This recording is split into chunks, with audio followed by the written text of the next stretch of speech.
আমাদের মুরগি কালারবাট মুরগি আজকে 27 দিনে 26 দিনের ভিডিওটা আমরা দেখাইতে পারি না, আজকে 27 দিনের ভিডিওটা দেখাইতেছি। এখানে আমরা 5টা কালারবাট মুরগি দিছি, মোটামুটি মিটারে দেখতেছি 3 কেজি 650 গ্রাম, তাই না? 3 কেজি 650 গ্রামে যদি আমরা ভাগ করি 5 দিয়ে, তাহলে আমাদের কত পড়ে? 500 600 730 গ্রাম করে পড়ে।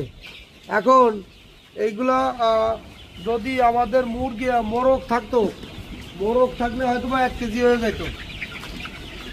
যাই হোক, এই কোম্পানির বাচ্চা নিয়ে আমরা চরম একটা ভুল করছি। বুঝতে পারি না যে এরকম তারা এরকম আপনার মুরগির পার্সেন্টেজ দিচ্ছে 95, হ্যাঁ, আর মোরগের পার্সেন্টেজ দিচ্ছে মাত্র 5%। যাই হোক, আপনারা সতর্ক থাকবেন। আরএমআরের বাচ্চা, কালারবাট বাচ্চা আপনারা কেউ নেবেন না। আমি যে ভুলটা করছি, বাচ্চা নিয়ে এই বাচ্চার মুরগির সংখ্যা হইলে বেশি, মুরগির সংখ্যা বেশি, মোরগের সংখ্যা কম।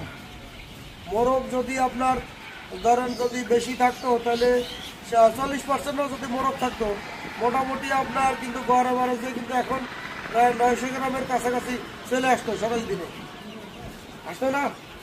আমি যে খাবার খাই তাতে 900 গ্রাম আসার কথা। যাই হোক, আমাদের এই খাবার আছে কয়টা?